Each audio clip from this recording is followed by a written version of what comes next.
आज चर्चा करेंगे कांग्रेस की। कांग्रेस में काफी हलचल है, काफी कुछ हो रहा है, काफी कुछ नहीं हो रहा है, काफी कुछ होते होते रह गया। जी हाँ, मैं बात कर रहा हूं पीके यानी प्रशांत किशोर की। कांग्रेस में आते आते रह गए, बात लगभग तय हो चुकी थी, सोनिया गांधी ने भी हामी भर दी थी, लेकिन बाद में एक ट्वीट आया प्रशांत किशोर के तरफ से कि वो कांग्रेस में ज्वाइन नहीं कर रहे हैं। कहा गया कि उनको जिस कमेटी का हेड बनाया जा रहा था शायद वो उसके लिए तैयार नहीं थे, कुछ बड़ा रोल चाहते थे। इन्हीं सब चीज़ों पे चर्चा करने के लिए कांग्रेस के वरिष्ठ नेता पूर्व सांसद संदीप दीक्षित हमारे साथ हैं। सर, आपका बहुत बहुत शुक्रिया, आपने वक्त निकाला एनडीटीवी से बातचीत करने के लिए। आपका क्या रिएक्शन है, पीके को कांग्रेस में आना चाहिए था या नहीं आना चाहिए था? देखिए मनोरंजन जी, मैं दो ही बात कहूंगा। पहली चीज तो जब ये खबर आई कि प्रशांत किशोर जैसे एक व्यक्ति से कांग्रेस बातचीत कर रही है, जिसका माना जाता है कि जिसके पास दक्षता है चुनाव आयोजन करने की, अच्छी तरीके से कैंपेन लड़ने की, पार्टी की मैसेजिंग बढ़िया तरीके से करने की, तो एक संतोष हुआ कि ऐसा लगता है कि पार्टी की हाईकमान ने इस बात को माना है कि हमारे अंदर में अब वो क्षमता उतनी अच्छी नहीं है चुनाव लड़ने की, और इसलिए हमें बाहरी समर्थन की या कोई ऐसा व्यक्ति जो हमारे अपने नेतृत्व जाता पड़ेगी। कांग्रेस जो इसमें काफी हद तक बहुत ही गंभीर दिक्कतों के बीच में गुजर रही है, उसको ये सोचना कि नहीं हमें और लोगों की आवश्यकता है, ये एक सकारात्मक कदम था। जो बाद में क्या हुआ, क्या बातचीत हुई, क्या नहीं हुई, क्यों बातचीत टूटी, क्यों नहीं टूटी, तो अटकलें हो सकती है। मैं से बेहतर तो प्रशांत जी और कांग्रेस हाईकमान ही जानेगा। लेकिन मुझे निराशा हुई इस बात से कि हमें लगता था कि पार्टी, भले हमारा संदेश अच्छा है, हमारा नेतृत्व बढ़िया है, वही कारण है जिस कारण से हम कांग्रेस में हैं, लेकिन लोगों के बीच में जो संवाद होना चाहिए, जो हमारी इमेज जाननी चाहिए, उसमें बहुत बड़ी दिक्कत आ रही है। और शायद प्रशांत किशोर जैसा व्यक्ति जिसने कई राज्यों में दिखाया है, ठीक है, हर आदमी का कुछ पॉजिटिव होता है, कुछ नेगेटिव होता है, लेकिन वो आदमी ये बात दिखा रहा था कि वो कुछ चीजें इतनी अच्छी तरीके से कर सकता है जो शायद हम स्वयं में नहीं कर पाएंगे। मुझे तो बहुत आशा थी उनके ज्वाइन करने से, लेकिन मैं ये कहूंगा कि इससे निराशा हुई है। और जो कभी कभी हम लोगों को लगता है कि हमें काफी गंभीर हमको कदम उठाने चाहिए एक नई कांग्रेस को बनाकर लोगों के सामने प्रस्तुत करने में, मेरे ख्याल से उसमें ये एक पीछे हटने वाला कदम है। तो आपका मानना है कि कांग्रेस एक मौका चूक गई है? मुझे लगता है देखिए, वैसे तो कोई एक मौका नहीं होता है, क्योंकि एक बार अगर गंभीरता से हमने तय कर लिया है कि हमें अपने आप को बदलना है, अब वो बदलाव अंदर से आए या किसी बाहरी कंसल्टेंट, एक्सपर्ट, जो भी आप उसको कह लो, उसके सुझाव से, उसकी मदद से आए, वो दोनों रास्ते सही है ज्यादातर। क्योंकि हमारे यहाँ क्या है कि काफी हद तक जो सीनियर नेतृत्व है उसके अपने भी वेस्टेड इंटरेस्ट होते हैं, और जो कमियां कांग्रेस में गिनाई जाती है उसमें हमारे सीनियर नेतृत्व का अहम भूमिका होती है।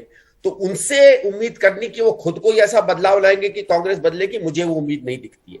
इसलिए कोई बाहर का व्यक्ति आ जाए, और बाहर के व्यक्ति कई संगठन संस्थाएं दुनिया में इस्तेमाल करती हैं, पॉलिटिकल पार्टीज भी करती हैं, उसको अलग अलग नाम देती है, अलग अलग रूप देती है। कोई बाहर के संगठन से करता है, कोई मीडिया लोगों को जोड़ता है, कोई किसी तरीके से करता है। अगर हम ये करते काम, तो लगता है कि काफी हद तक वो चीजें हम लोग कर पाते जिसका आम कार्यकर्ता समझता है कांग्रेस में करनी चाहिए। और जहां जहां भी बड़े नेतृत्व के व्यक्तिगत स्वार्थ आड़े आता, तो शायद ऐसा आदमी या इसकी टीम या जो कांग्रेस के साथ उसकी टीम बनी थी, वो उन छोटी मोटी दिक्कतों को अलग करने में सफल रहता। तो संदीप जी, कौन ऐसे लोग हैं जिसने प्रशांत किशोर की एंट्री नहीं होने दी है? देखिए, ये तो प्रॉब्लम है ही बहुत दिनों से, हमें पता ही नहीं चलता कौन है। भाई पता चले तो कोई दिक्कत तो नहीं है। हमें यही को न्योता दिया, जिनसे इन्होंने बातचीत की, उसको निर्णय को समझने बूझने में किसने क्या कंसल्ट किया, जो कुछ है, जैसे आप लोगों के माध्यम से मीडिया से पता चलता है, एक अखबार में कोई 4 नाम आते हैं तो दूसरे अखबार में कोई और 4 नाम आते हैं। कोई कहता है कि किसी ने अपना नाम जुड़वा दिया, किसी ने लिखवा दिया, तो समझ में नहीं आता इसमें कौन करता है, इसलिए थोड़ी सी दिक्कत हो जाती है। लेकिन मुझे लगता है कि देखिए, जैसे आप पंजाब और उत्तराखंड के चुनाव ले लीजिए, ये क्लासिक कहानी है किस तरीके से चुनाव हारा जाता है। मैं तो पंजाब में बहुत डीपली इन्वॉल्व था, तो मैंने तो अपने आंखों के सामने एक तरीके से चुनाव हारते हुए देखा है, और 20-25 दिन, 30 दिन में। और इसमें हमारी एआईसीसी, स्थानीय नेतृत्व से ज्यादा एआईसीसी इसमें जिम्मेदार थी। अब वही लोग, चाहे किसी और रूप में हो नहीं हो, अगर कल को कोई उनसे आगे कहता है कि आपके तौर तरीके, आपके लोगों को टिकट देने के तरीके, आपके कैंपेन के अंदर घुसकर कैंपेन मैनेज करने के तरीके, ये सब कांग्रेस के लिए ठीक नहीं पाए गए हैं। तो इन लोगों को ये लगता है कि न केवल हमारे तौर तरीके हटाए जाएंगे, हमारी भी नौकरियां चली जाएंगी। ये इसलिए डरने लगता है कि शायद एक अच्छा मौका था, ये अच्छा मौका हम लोग खो गए। लेकिन आपको लगता नहीं सबसे बड़ी दिक्कत जो है नेतृत्व की है? लोग कहते हैं कि टीम राहुल जो है वो पीके को लेकर के असहज महसूस कर रही थी, और टीम राहुल के साथ सबसे बड़ी दिक्कत है कि वो 24/7 पॉलिटिशियन दिखते ही नहीं है, आज अभी भी देश में नहीं है। मनोरंजन जी, आवाज नहीं आ रही, एक बार फिर से रिपीट करेंगे अपना सवाल? मैं ये कह रहा हूं कि वो कौन लोग हैं रोकें, इसके बारे में टीम राहुल के बारे में भी कहा जा रहा है। ये भी कहा जा रहा है कि वो बड़े असहज महसूस कर रहे थे, और जो बात आपने कही कि कैंपेनिंग पंजाब में अच्छा नहीं होता, उत्तराखंड हार गए, उसके लिए तो आप वही लोग जिम्मेवार है जो शीर्ष पे बैठे हैं। सीधी बात है ना साहब, जिम्मेवार तो वही होता है जो सिस्टम में ऊपर बैठा होता है, इसमें तो कोई दो राय नहीं है। और इसमें हमारे कांग्रेस के कार्यकर्ता लोग झिझकते क्यों हैं ये कहने से? कोई व्यक्ति का नाम लेने से कोई मतलब नहीं है। मतलब ये नहीं है कि कोई मनोरंजन जी हैं या संदीप हैं या कोई और है, उसका लेने का कोई मतलब नहीं होता है। एक बात स्पष्ट है कि जिस तौर तरीके से हमारी एआईसीसी इस समय काम करती है, शायद किसी जमाने में ये तौर तरीके सार्थक रहे होंगे। आज की परिस्थिति में और जो हमारी दिक्कत आ रही है कि लोगों के बीच में अपना संदेश, अपना संवाद नहीं कर पा रहे हैं, उसमें हमारा वर्तमान नेतृत्व सक्षम नहीं है, ये बात साफ है। और ये ऊपर से नीचे तक मैं बात कर रहा हूं। और इसलिए कोई अगर ऐसा व्यक्ति आता है जिसको शायद निपुणता है इन चीजों को हमारे लिए सुधारने की, हमें उसे वेलकम करना चाहिए था। कभी कभी ऐसा लगता है कि हम लोग मतलब जैसे जो कारण बताए जा रहे हैं किस कारण से प्रशांत किशोर को नहीं लिया, वो कारण मुझे अपने में गंभीर नहीं दिखते। हाँ, आपको लगता है उनकी रणनीति सही नहीं थी, दूसरी बात क्या रणनीति थी ये तो अटकलें लगा सकते हैं, क्योंकि कई चीजें घूमती रहती हैं और सोशल मीडिया तो बिल्कुल मतलब ऐसा चीज है कि उसमें क्या घूमता है, क्या उसमें भरोसा करें, यही नहीं समझ में आता। इसलिए क्या उन्होंने रणनीति दी, क्या उन चीजों में कोई दिक्कत थी, तो मैं समझ सकता हूं, चलो भाई ये व्यक्ति नहीं है तो हम कहीं और देखें। नहीं सर, मेरा सवाल यह है कि कहा गया कि सोनिया गांधी ने उनको बुलाया, प्रेजेंटेशन दिया, एक कमेटी बनाई शीर्ष नेताओं की, उनमें से कुछ समर्थन में थे, कुछ कह रहे थे कि कंसल्टेंट रखो, पदाधिकारी मत बनाओ। लेकिन यदि सोनिया गांधी, प्रियंका गांधी राजी है, तो क्या राहुल गांधी के वीटो की वजह से नहीं आ पाए? ये नहीं मालूम सर किसमें है, लेकिन हाँ इतना मैं कहूंगा, देखिए अंततः हमारे जो 3 इस समय बड़े नेता हैं जिनका आप नाम ले रहे हैं, हमें तो खबर यही आती है कि घूम फिर के ज्यादातर निर्णय यही 3 लेते हैं। अब ये मिलके लेते हैं, अलग अलग लेते हैं, एक दूसरे को सहयोग देके लेते हैं, ये तो भाई वही लोग और उनके क्लोज जो हैं वो बेहतर जाने। लेकिन मुझे ये लगता है कि ये पूरा सिस्टम ठीक से मैनेज नहीं किया। देखिए आपका शायद पहले भी संवाद हुआ था प्रशांत किशोर जी से, जो हमको सुनाई पड़ता है, उस समय भी उन्होंने कुछ ऐसी शर्तें रखी थी जो कुछ लोगों को नहीं पसंद आई।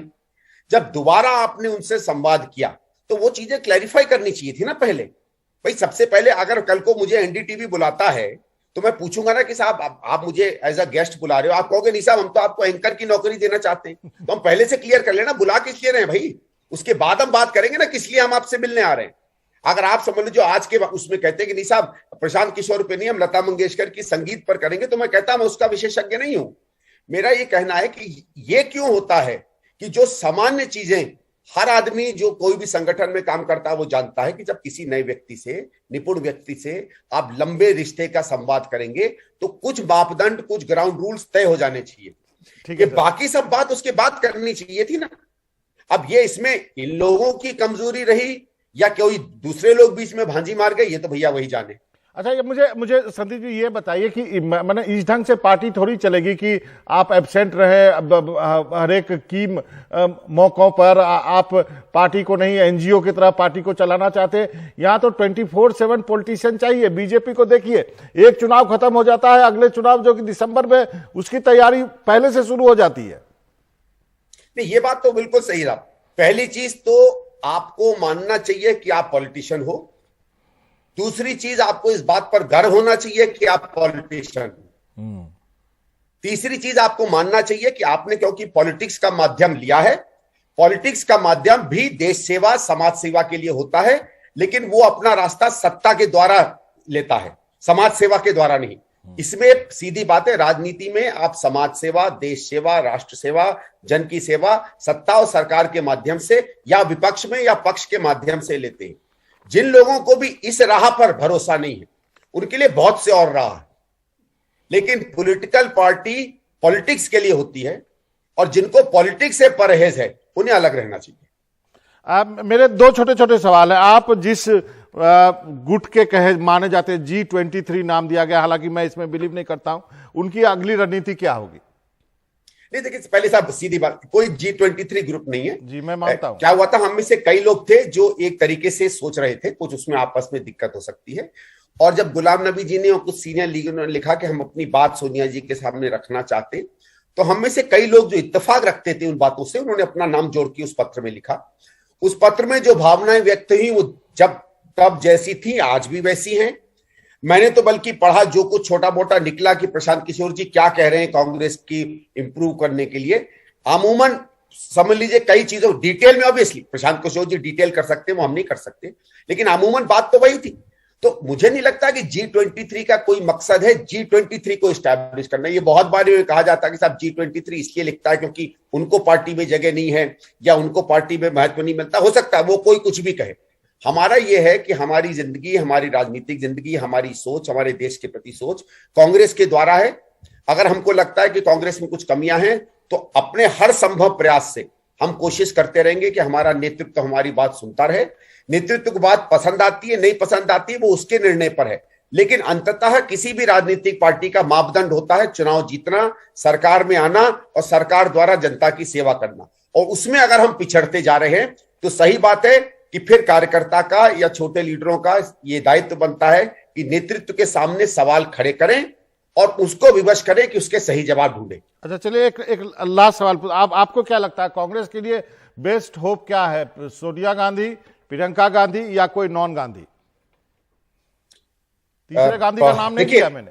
नहीं, मेरा ये कि सबसे पहली चीज तो कांग्रेस को यह तय करना चाहिए कि उस तरीके के चेहरे को हम अपने नेतृत्व में जनता के सामने रखें जो चेहरा लोकप्रियता ज्यादा ले पाएगा। बहुत सिंपल बात है। बहुत से लोगों को हमने टेस्ट किया है, बार बार जनता ने उन चेहरों पे मोहर नहीं लगाई है। इसका मतलब किसी के चेहरे पर यस या नो नहीं होता है। कभी समय आता है कोई चेहरे पॉपुलर होते हैं, कभी समय आता है कोई चेहरों की पॉपुलैरिटी कम होने लगती है। अगर हम डेमोक्रेसी में हैं, डेमोक्रेसी में जनता रास्ता दिखाती है कम से कम पॉपुलैरिटी का। आइडियोलॉजी हमारी हो सकती है, तो जनता को पढ़ना और बार बार उसके दिए निर्णय का सम्मान करना एक पॉलिटिकल पार्टी के लिए महत्वपूर्ण होता है।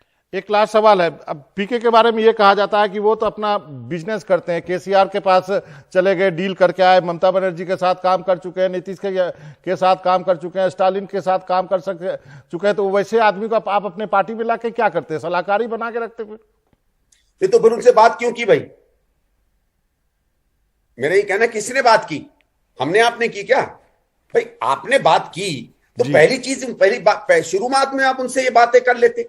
हर आदमी व्यवसायिक होता है, व्यवसायिक होने में गलती क्या है भाई? मेरा तो ये कहना है कि जो आदमी अपना घर का चूल्हा नहीं चला सकता वो देश क्या संभालेगा? जो व्यक्ति खुद बिजनेस में सक्सेसफुल है उसकी भी एक क्षमता होती है ना। आप खुद भी तो कुछ आपके पास होना चाहिए। और ठीक है भाई, वो एज अ कंसल्टेंट कुछ भी आया है, और क्या कोई व्यक्ति अगर एक बार कई पार्टियों से काम करता है तो क्या उसके पास कोई निर्णय नहीं होता कि बाद में अलग? भाई जर्नलिस्ट हैं, बहुत से जर्नलिस्ट हमारी पार्टी में आए हैं, जब वो जर्नलिस्ट नहीं थे कांग्रेस के खिलाफ भी लिखते थे और पार्टियों के पास भी जाते थे। तो ये मुझे लगता है कि कोई गंभीर इशू नहीं है। चलिए संदीप जी, आपका बहुत बहुत शुक्रिया। आपने बड़े ही साफगोई से बातचीत की है और अपनी बातें रखी है।